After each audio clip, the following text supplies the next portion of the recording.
Hello student. তো আমরা পড়ছিলাম ক্লাস 12-এর একদম লাস্ট ইউনিট, যেটা হচ্ছে প্রাত্যহিক জীবনে বিজ্ঞান, প্রাত্যহিক জীবনের রসায়ন, কেমিস্ট্রি ইন এভরিডে লাইফ।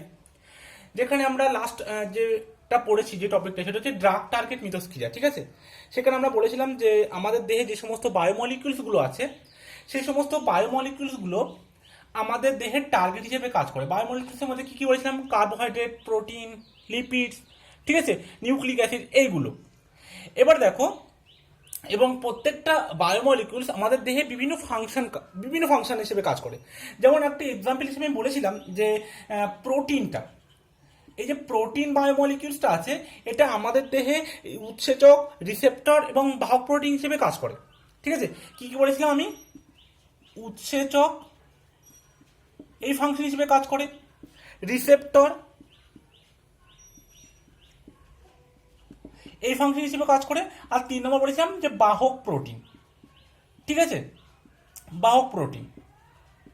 দেখো, উৎসেচক হিসেবে কাজ করে কি হয়েছে সেটা বলেছিলাম যে প্রোটিন কি জৈব অনুঘটক হিসেবে কাজ করে, এবং সেজন্য কি হয়, আমাদের কোনো একটা মিলের খাবার হজম করতে দ্রুত সাহায্য করে। আমাদের যদি দেহে উৎসেচক না থাকতো, তাহলে কিন্তু সেটা আমাদের খাদ্যটাকে হজম করতে অনেক বেশি সময় লাগতো। বুঝে গেল? এই জন্য কিন্তু একে বায়োলজিক্যাল ক্যাটালিস্টও বলা হয়। ঠিক আছে, এটা আমাদের দেহের খাদ্য হজম মানে পাচনে সাহায্য করে। এবার দেখো, এই যে রিসেপ্টর হিসেবে কিভাবে কাজ করে, আমাদের দেহের বিভিন্ন অংশের মধ্যে যোগাযোগ রক্ষাতেও কিন্তু এই প্রোটিন সাহায্য করে। ঠিক আছে, মানে দেখা যাচ্ছে আমাদের কোথাও একটা মশা কামড়ালো, ঠিক আছে, সেই মশার যে কামড়ালো, সেই ব্রেন থেকে সেই স্থানে আমাদের যে হাতটা যাচ্ছে, আমরা হাতটা দিয়ে মারছি না দেখেই, তাই সেটা কি কি কাজ করছে? সেই প্রোটিনটা কিন্তু সেখানে এই রিসেপ্টর হিসেবে কাজ করছে। বা কখনো বাহক প্রোটিন, দেখা যাচ্ছে কোনো একটা সেল আছে, ঠিক আছে, সেই সেলের মধ্যে কোনো একটা পোলার মলিকিউল আছে। ঠিক আছে, এবার সেলের বাইরেও কিছু পোলার মলিকুল আছে। এখন সাপোজ আরো কোনো একটা পোলার মলিকুল যেটা ভিতরে আছে সেটা দরকার নেই, বাইরেটা দরকার, তখন কি করবে? প্রোটিনটা কিন্তু সেই পোলার মলিকুলটা ভিতরে নিয়ে যাবে আর ভিতরেরটা বাইরে নিয়ে আসতে সাহায্য করে। এটা কিন্তু আগের ক্লাসে বলেছিলাম। ঠিক আছে, আজকে যেটা করবো সেটা হচ্ছে ড্রাগ টার্গেট মিথস্ক্রিয়া দু রকম হিসেবে কাজ করে। ঠিক আছে, একটা হচ্ছে ড্রাগের টার্গেট রূপে এনজাইম, আর একটা ড্রাগের টার্গেট রূপে রিসেপ্টর। কি বললাম? একটা হচ্ছে ড্রাগের টার্গেট রূপে এনজাইম, আর একটা হচ্ছে ড্রাগের টার্গেট রূপে রিসেপ্টর। ঠিক আছে, ড্রাগের টার্গেট রূপে রিসেপ্টর, এই দুটো ড্রাগ টার্গেট মিথস্ক্রিয়া এই দুইভাবে ঘটে। এবার প্রথমে আমরা যেটা পড়বো সেটা হচ্ছে ড্রাগের টার্গেট রূপে এনজাইম। ঠিক আছে, আবার ড্রাগের টার্গেট রূপে এনজাইম এই জিনিসটা একটু পড়ার আগে আমরা এনজাইম কিভাবে অনুঘটক হিসেবে কাজ করে সেটা পড়বো। কি বললাম না, এনজাইমটা অনুঘটক রূপে কিভাবে কাজ করে। দেখো, এনজাইম অনুঘটক রূপে কাজ করে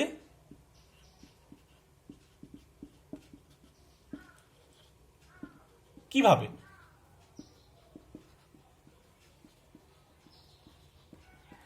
এনজাইম অনুঘটক রূপে কিভাবে কাজ করে? দেখো, দু রকম ভাবে কাজ করে। প্রথমে কি করে, এনজাইমটা যেটা ছিল সেটা সাবস্ট্রেটকে বাইন্ড করে। ঠিক আছে, তারপরে কি করে, এই এনজাইম এই সাবস্ট্রেটটা মানে কি, আমরা যে খাদ্যটা গ্রহণ করছি সেখান থেকে একটা ও সাবস্ট্রেট নিয়ে কি করে, দ্বিতীয় পর্যায়ে কি ও একটা এনজাইম সাবস্ট্রেট কমপ্লেক্স তৈরি করে। এই কমপ্লেক্সটা তৈরি করার সময় কি করে, এনজাইম সাবস্ট্রেট অনুযায়ী নিজের থেকে একটা কার্যকরী মূলকের উৎপত্তি ঘটায়। ঠিক আছে, বা কার্যকরী মূলকের যোগান দেয়। এবং তারপরে কি হয়, তার ফলে কি হয় না, এখানে একটা কেমিক্যাল রিয়াকশন ঘটে, একটা রাসায়নিক বিক্রিয়া সংঘটিত হয়, এবং রাসায়নিক বিক্রিয়া সংঘটিত হওয়ার পরে এখানে একটা নতুন প্রোডাক্ট তৈরি হয়, এবং তার সাথে এনজাইমটা আবার পুনরবস্থায় ফিরে পায়। এই জন্যই তো আমরা বলছি নাকি অনুঘটকের ধর্ম তো সেটাই। ঠিক আছে,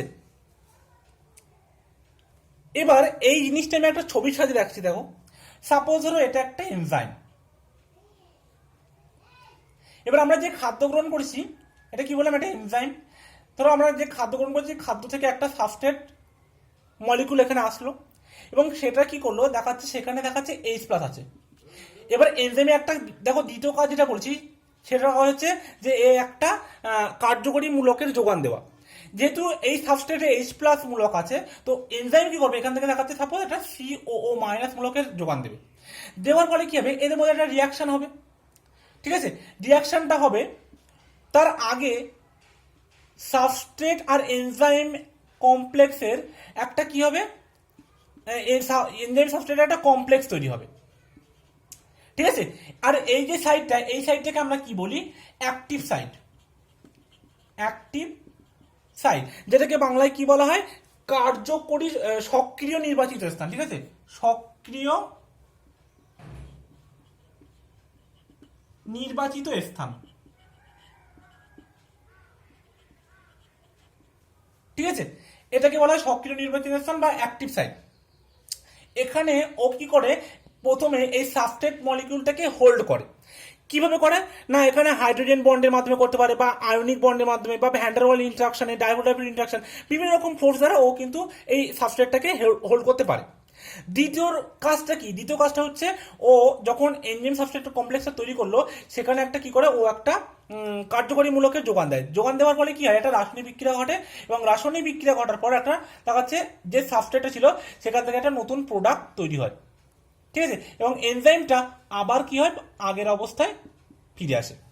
বুঝা গেল, মানে যে অবস্থায় ছিল আমরা এনজাইমটাকে কিন্তু আবার সেই অবস্থাতেই ফিরে পাচ্ছি, এবং যে সাবস্ট্রেটটা ছিল সেই সাবস্ট্রেটটা এনজাইমের সাথে রিয়াকশন করার পর একটা নতুন প্রোডাক্ট তৈরি করছে। এই হিসাবে কিন্তু এনজাইমটা অনুঘটক হিসেবে কাজ করে। ঠিক আছে, দু রকমের বললাম। প্রথম কাজটা কি না, সাবস্ট্রেটটাকে অ্যাক্টিভ সাইটে হোল্ড করা। কিভাবে করছে না, বিভিন্ন ফোর্স দ্বারা।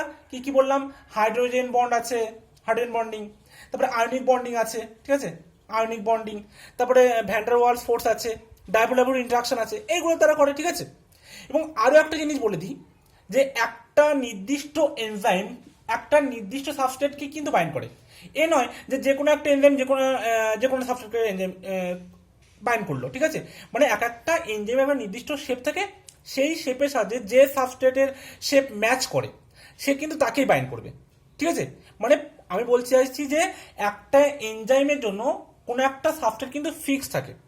ঠিক আছে, এটা বলতে চাইছি। এবার দেখো, আর এনজাইমের কাজটা কি, এনজাইমের আরো একটা কাজ হচ্ছে না, মানে যে কোনো রিয়াকশনকে ফাস্টার করে দেওয়া। তো এনজাইম যে থাকার ফলে আমরা জানি আমাদের দেহের খাদ্য খুব সহজে পাচিত হয়, খুব দ্রুত পাচিত হয়। ঠিক আছে, যদি এনজাইম না থাকতো তাহলে আমাদের দেহের খাদ্য পাচিত হতে বছর কি বছর সময় লেগে যেত। ঠিক আছে, এইগুলো যেমন ধরো একটা পার্টিকুলার যদি আমি এক্সাম্পল দিয়ে দিই, সাপোজ ধরো আমরা তো কোনো একটা রিয়াকশন থেকে প্রোডাক্ট হতে গেলে যেমন আমরা ক্যাটালিস্ট ইউজ করি।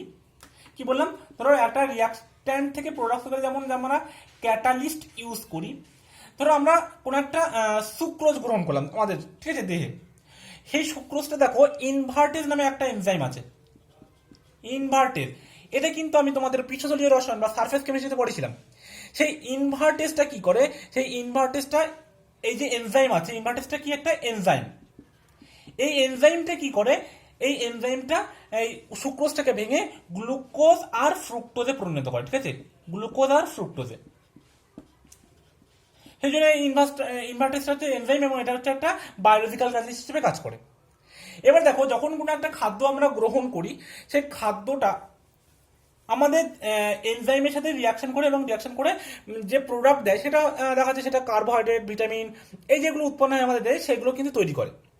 এবার আমরা যে মেন টপিকে আসছি সেটা হচ্ছে ড্রাগ এনজাইম ইন্টারাকশন। ঠিক আছে, মেন যে পয়েন্টটা আসছি সেটা হচ্ছে ড্রাগ এনজাইম মিথস্ক্রিয়া।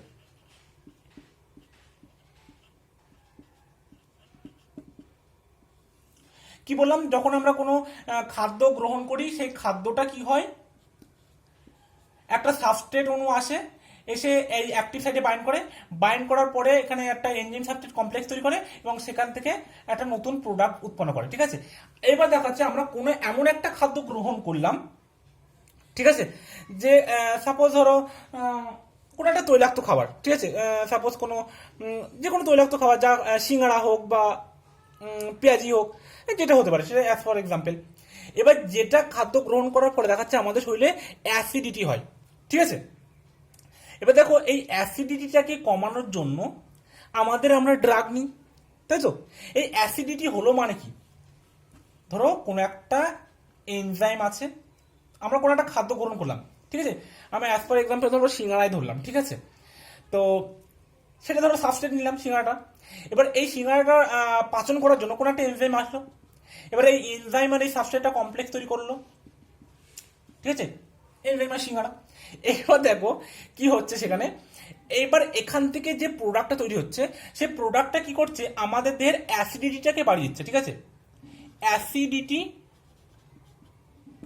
বাড়িয়ে দিল মানে কি, পিএইচটাকে কমিয়ে দিল, তাই তো? সেটা তো জানি, মানে যার পিএইচ যত কম সেটা তত বেশি অ্যাসিডিক, মানে কি আমাদের দেহের অ্যাসিডিটি বেড়ে যাচ্ছে কিন্তু পিএইচটা তো কমছে। এবার কি হয় দেখো, আমরা যখনই কোনো অ্যাসিডিটি হচ্ছে তখনই আমরা বিভিন্ন ওষুধ তো নিচ্ছি, ঠিক আছে? যেগুলো আমরা নর্মালি ইউজ করি, যে ওমি বা আরও যে সমস্তগুলো আছে, র্যানট্যাক, এইসবগুলো তো অ্যাসিডিটির জন্য ইউজ করি, বা ইনো। তো সেক্ষেত্রে দেখো কি করে, সেগুলো গিয়ে ওর পিএইচটাকে বাড়িয়ে দেয় এবং ওটাকে নিউট্রাল করে দেয়, যার ফলে আমরা একটু রিলিফ পাই, তাই তো? এবার ড্রাগের কাজটা কি হচ্ছে, এই যে সাবস্ট্রেট ছিল সেই সাবস্ট্রেটটাকে এই এনজাইমের সাথে যুক্ত হতেই বাধা দেবে ও, ঠিক আছে?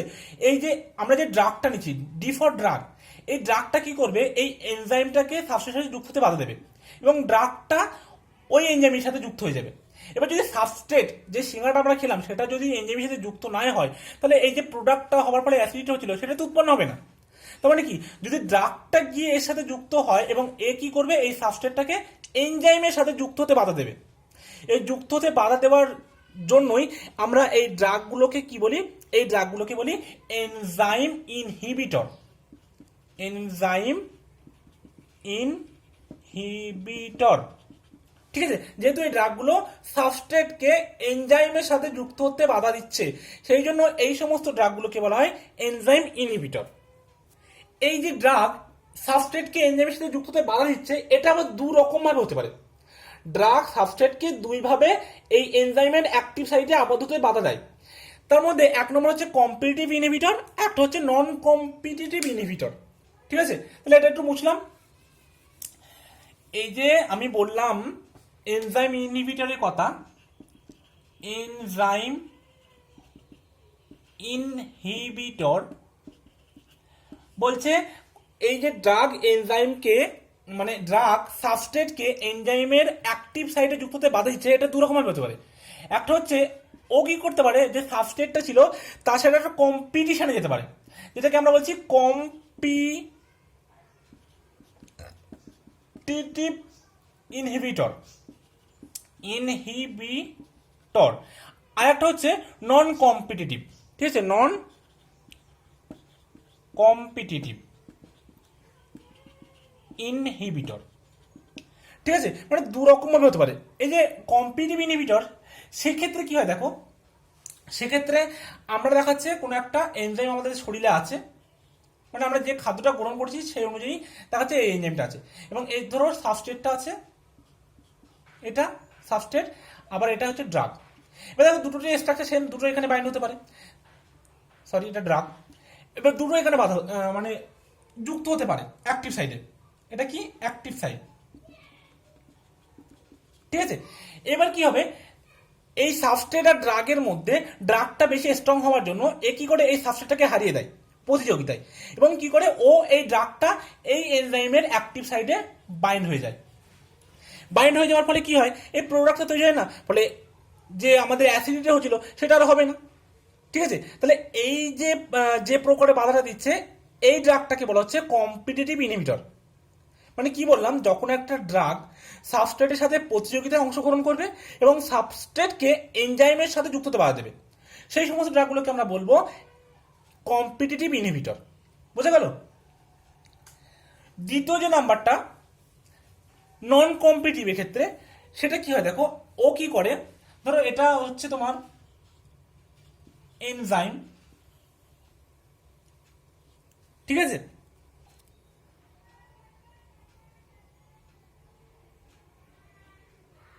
এটা ধরো তোমার এনজাইম, ঠিক আছে? এটা হচ্ছে অ্যাক্টিভ সাইট, অ্যাক্টিভ সাইটে সাপোজ ধরো এটা হচ্ছে সাবস্ট্রেট। এবার একটা ড্রাগ আসলো সাপোজ ধরো এইরকম ড্রাগ, ও কি করে, এই সাবস্ট্রেটে আর কম্পিটিশনে যাবে না, কম্পিটিশনে না গিয়ে ও কি করবে, ও এনজাইমের আরো একটা দিক আছে যেখানে কি ও যুক্ত হবে, ঠিক আছে। অ্যাক্টিভ সাইটে যুক্ত না হয়ে ও অন্য একটা নির্বাচিত স্থানে গিয়ে আবদ্ধ হবে, যেটাকে আমরা বলি অ্যালোস্টেরিক সাইট। এই যে সাইটটাকে, এটাকে আমরা বলি অ্যালোস্টেরিক সাইট, ঠিক আছে। ও কি করবে, এখানে গিয়ে যুক্ত হবে। এবার যেই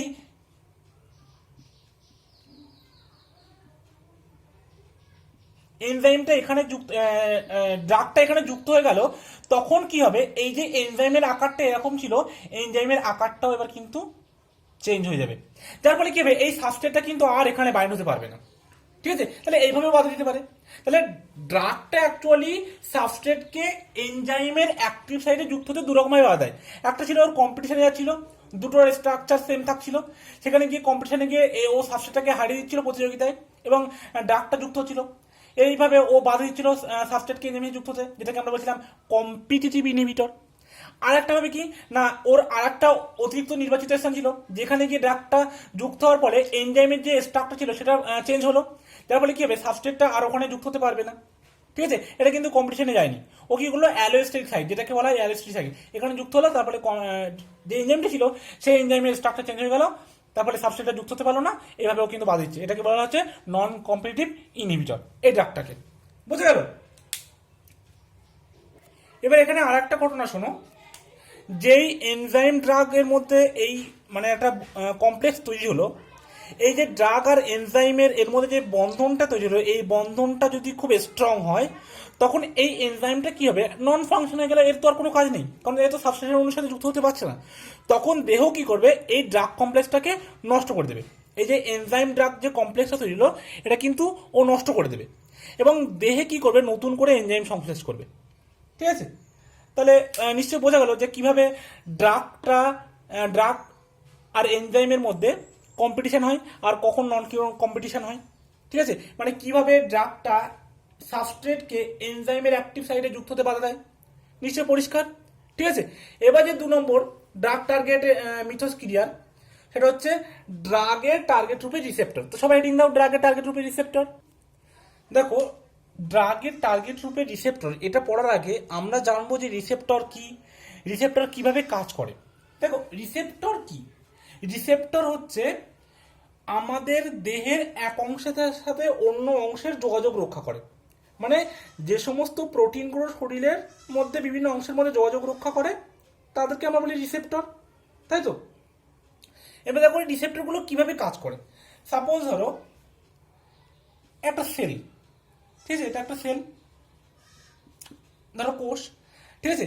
এবার এই কোষের মধ্যে কি আছে, মাইটোকন্ড্রিয়া আছে, নিউক্লিয়াস আছে, এছাড়া বিভিন্ন অর্গ্যানস আছে, আরো তোমরা আরো ভালো জানবে, ঠিক আছে।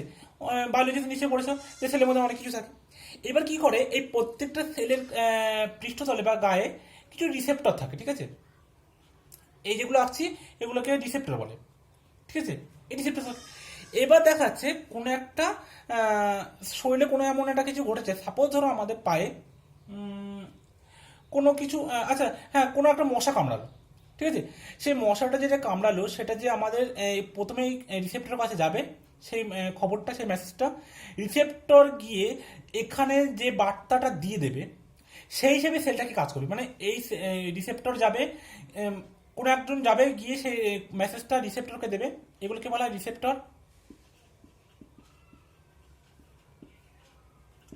এই রিসেপ্টরটা কি করবে, এই খবরটা কোষের মধ্যে পৌঁছাবে, কোষ সেই অনুযায়ী আমাদের দেহের বিভিন্ন কার্যকলাপ সংগঠিত করবে, ঠিক আছে। তারপর ধরো মশা কামড়ালো, সেই খবরটা কেউ নিয়ে রিসেপ্টরকে দিল, সেই রিসেপ্টর সেই খবরটা এবার কোষের মধ্যে দিল, কোষ সেই অনুযায়ী আমাদের হাতটাকে যে অংশে আমাদের দেহের কামড়াচ্ছে সেখানে নিয়ে যাবে, ঠিক আছে। এই হচ্ছে একদম সিম্পলি বলে দিলাম, ঠিক আছে। এবার অ্যাকচুয়ালি দেখো কি হয়, যে এই খবরটা নিয়ে যাচ্ছে, যে এই মেসেজটাকে বহন করছে, এটা হচ্ছে কিছুটা রাসায়নিক পদার্থ শরীরের মধ্যে এই খবরটাকে বহন করে, এদেরকে বলা হয় কেমিক্যাল মেসেঞ্জার। কি বলা হয়, কেমিক্যাল মেসেঞ্জার, ঠিক আছে। দেখাচ্ছে সাপোজ ধরো একটা নিউরন আছে থেকে আর একটা নিউরন, ঠিক আছে, একটা নিউরন থেকে আর একটা নিউরন, এদের মধ্যে সাপোজ ধরো কোনো একটা মেসেজ বহন করতে হবে, দুটি নিউরনের মধ্যে যে বার্তা পাঠানোর কাজ কারা করে? এই কেমিক্যাল মেসেঞ্জার, ঠিক আছে, এটাই কিন্তু করে, যাদেরকে বাংলায় বলা হয় রাসায়নিক বার্তাবহ। কি বলা হয়? রাসায়নিক বার্তাবহ, ঠিক আছে। তাহলে দেখো কি করছে, এই যে কেমিক্যাল মেসেঞ্জার গুলো আছে, এরা মেসেজটাকে রিসেপ্টরকে দিচ্ছে, রিসেপ্টর সেই মেসেজটাকে কোষের ভিতর দিচ্ছে, এবং কোষ সেই হিসাবে আমাদের শরীরে বিভিন্ন কার্যকলাপ সংগঠিত করছে, ঠিক আছে। তাহলে রিসেপ্টর কি, এটা কিভাবে কাজ করে বোঝা গেল, ঠিক আছে। তাহলে এটা তো আমি একটা জাস্ট একটা সিম্পলিফাই করে বলে দিলাম। এবার আমরা দেখবো যে কিভাবে রিসেপ্টর দ্বারা কোষে বার্তার স্থানান্তরণ হয়, ঠিক আছে। কি বললাম? রিসেপ্টর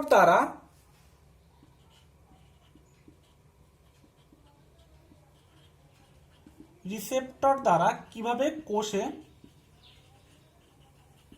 বার্তা স্থানান্তর, মানে এক জায়গা থেকে আর এক জায়গায় কিভাবে যায় এই রিসেপ্টর দ্বারা, সেটাই বলছি। দেখো আমি একটা যে সেল রেখেছিলাম, সেখানে এই যে রিসেপ্টরগুলো রেখেছিলাম, এই রিসেপ্টরগুলো অ্যাকচুয়ালি কেমন দেখতে জানো তো? অ্যাকচুয়ালি দেখতে এরকম, ঠিক আছে। মানে কি, একটা এদের একটা নিজস্ব অ্যাক্টিভ সাইট থাকে, যেটা যদি আমি বড় করে আঁকি বা কিভাবে ওটা করে সেটা দেখো।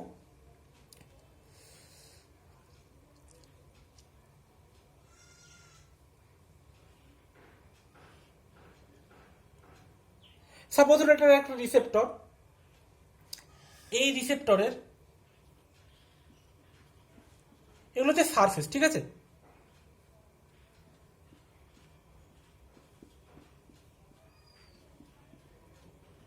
এটা হচ্ছে বাইরের দিক, এটা হচ্ছে ভিতরের দিক, ঠিক আছে। এরকম সারফেস থাকে। তারপরে আবার একটা রিসেপ্টর, এখানে আর একটা রিসেপ্টর থাকে, আবার এরকম থাকে, এভাবে চলতে থাকে, ঠিক আছে। এবার কি করে এই রিসেপ্টর, এই যে সাইটটা, এটাকে বলা হচ্ছে রিসেপ্টর অ্যাক্টিভ সাইট, ঠিক একদম এনজাইমের মতোই একদম, ঠিক আছে। এই অ্যাক্টিভ সাইটে কি করবে, এখানে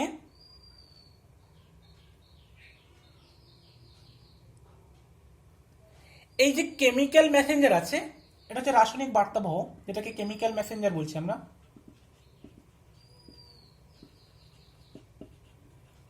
ও কি করবে, প্রথমে এখানে আসবে, আসার পরে এখানটায় যুক্ত হবে, ঠিক আছে। এই অ্যাক্টিভ সাইডে যুক্ত হবে, এই অ্যাক্টিভ সাইডে যুক্ত হওয়ার পর খবরটা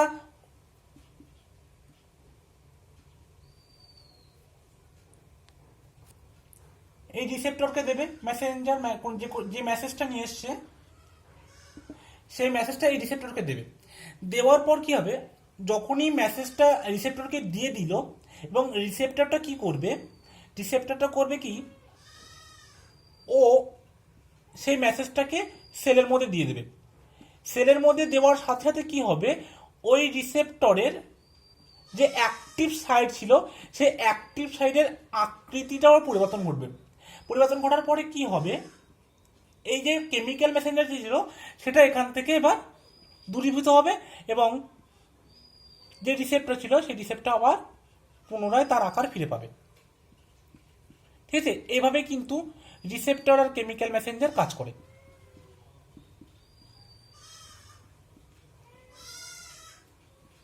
তাহলে কি বোঝাতে পারলাম যে কিভাবে রিসেপ্টর আর কেমিক্যাল মেসেঞ্জার কাজ করছে। প্রথমে কি হচ্ছে দেখো, প্রথমে যে কেমিক্যাল মেসেঞ্জার আছে, কোনো একটা মেসেজ নিয়ে আসলো, সেই মেসেজটা ও রিসেপ্টরকে দিল। রিসেপ্টরকে দেওয়ার ফলে রিসেপ্টর সেই মেসেজটা কি করলো, সেই মেসেজটাকে ও সেলের মধ্যে ছেড়ে দিল।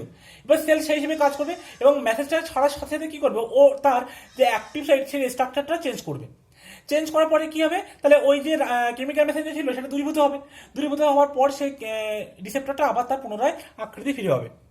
এভাবে কিন্তু রিসেপ্টরটা এক কোষ থেকে আর এক কোষে বা কোষের মধ্যে বার্তা স্থানান্তর করে, ঠিক আছে। এক কোষ থেকে আর এক কোষে না, কোষের মধ্যে বার্তার স্থানান্তর করে। মানে অ্যাকচুয়ালি যদি আমরা সিম্পলিফাই বলতে যাই, তাহলে দেখো ব্যাপারটা হচ্ছে, হয়তো কোনো একটা আমাদের পায়ে কাঁটা ফুটলো, ঠিক আছে। তো সঙ্গে সঙ্গে এই যে কেমিক্যাল মেসেঞ্জার আছে, সে খবরটা নিয়ে আসলো, নিয়ে রিসেপ্টর করলো, তুমি শিগগিরই কোষকে খবর দাও যে পায়ের কোথাও মানে কোনো একটা জায়গাতে কাটা ফুটেছে, পাটা উঁচু করো। সঙ্গে সঙ্গে ও কি করলো, সে খবরটাও রিসেপ্টরকে দিল। রিসেপ্টর কি করলো, সঙ্গে সঙ্গে সে মেসেজটাকে সেলকে দিল।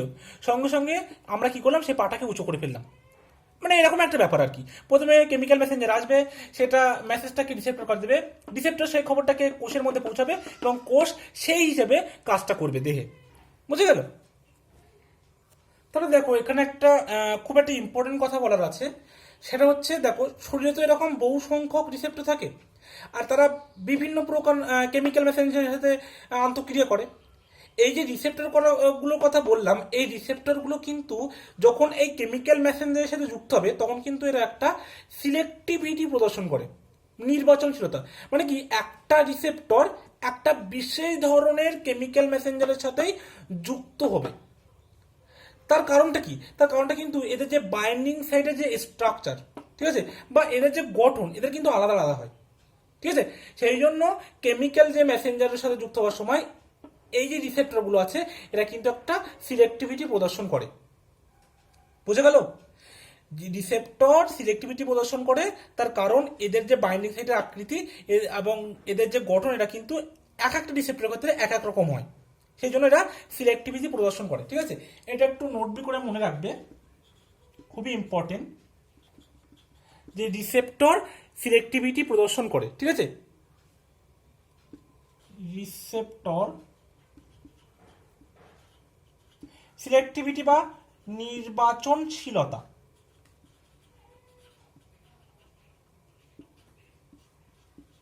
ইংলিশটা কত সহজ বলতো?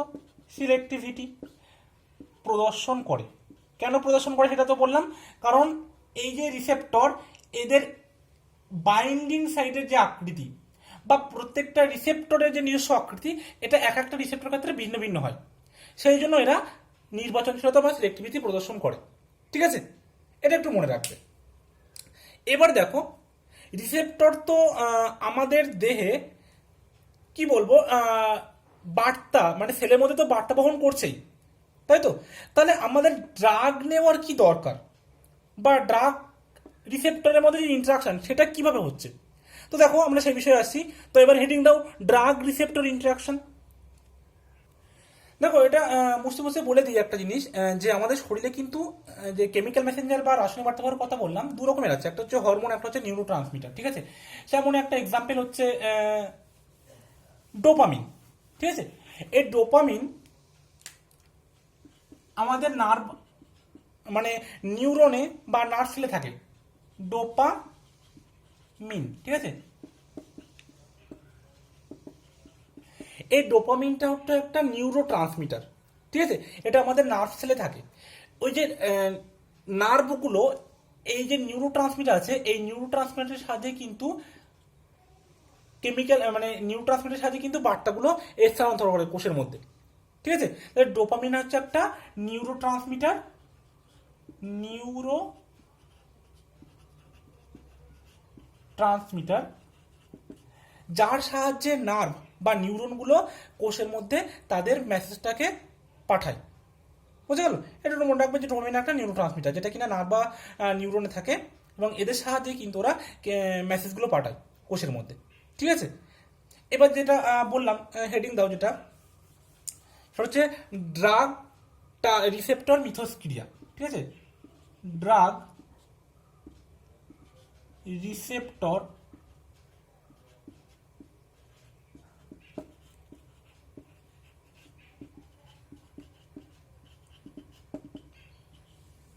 মিথস্ক্রিয়া। দেখো আমি যেটা বলছিলাম, যে রিসেপ্টর তো আমাদের দেহের মধ্যে বার্তা বহন করছে, তাহলে কেন আমাদের ড্রাগ নেওয়া দরকার? দেখো এইটার কারণ আগে বলি, তারপরে বলছি। একটা হচ্ছে, দেখা যাচ্ছে কোনো কোনো সময় রিসেপ্টর খুব বেশি কাজ করছে, বা কোনো কোনো সময় রিসেপ্টর কাজই করছে না। ঠিক আছে, এই দুটো কাজে আমাদের ড্রাগ নেওয়ার প্রয়োজন হয়। ঠিক আছে, যেমন ধরো মানে দু রকমের যেটা আছে আমাদের ড্রাগ রিসেপ্টর ইন্ডাকশন, একটা হচ্ছে আমরা বলি অ্যান্টাগনিস্ট, একটা বলি অ্যাগনিস্ট। কি বললাম? একটা হচ্ছে অ্যান্টাগনিস্ট, অ্যান্টাগনিস্ট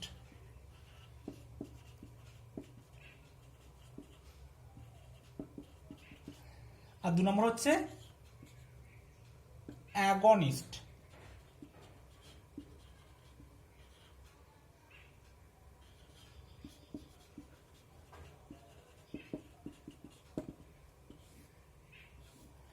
একটা হচ্ছে অ্যান্টাগনিস্ট, একটা হচ্ছে অ্যাগনিস্ট। দেখো এই অ্যান্টাগনিস্ট অ্যাগনিস্ট, যদি রিসেপ্টর ভালোভাবে কাজ না করে বা যদি বেশি কাজ করে, ধরো একটা এক্সাম্পল বলছি, ধরো কোনো একটা যাদের মেন্টালি প্রবলেম আছে, ঠিক আছে, মেন্টাল প্রবলেম মানে যাদের মেন্টাল ডিসঅর্ডার, যারা পাগল, তারা কি করে, কোনো কোনো ব্যক্তি আছে যারা নিজেরা নিজেরা কথা বলে, ঠিক আছে, মানে সেক্ষেত্রে কি হয়, ডোপামিন যে রিসেপ্টর আছে তাদের কিন্তু অধিক ক্ষরণ হয়, ঠিক আছে, অধিক ক্ষরণ হয়, অধিক কাজ করে, যার ফলে কি হয় ওদের মধ্যে নিজেরা নিজেরা কথা বলে, মানে নিজেরা নিজেদের সাথেই কথা বলে, যেটাকে আমরা বলি মেন্টাল ডিসঅর্ডার, ঠিক আছে। সেক্ষেত্রে আমরা ওই ডোপামিনটার কাজটাকে কমানোর জন্য আমরা অ্যান্টাগনিস্ট ইউজ করি। অ্যান্টাগনিস্ট অ্যাকচুয়ালি কি, অ্যান্টাগনিস্ট হচ্ছে এমন একটা ড্রাগ, অ্যান্টাগনিস্ট হচ্ছে এমন একটা ড্রাগ যেটা কি করবে, যে রিসেপ্টর আছে সেই রিসেপ্টরের অরিজিনাল যে ফাংশন, মানে ওর যে প্রধান কাজ সেটাকে কমিয়ে দেয়, ঠিক আছে, মানে এমন একটা ড্রাগ যে কি করবে, রিসেপ্টরের সঙ্গে যুক্ত হয়ে রিসেপ্টরের সাথে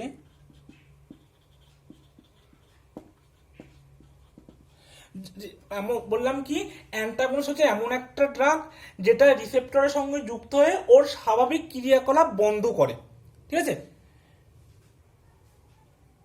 ওর ওর মনে কি ওই রিসেপ্টরের স্বাভাবিক ক্রিয়াকলাপ ক্রিয়াকলাপ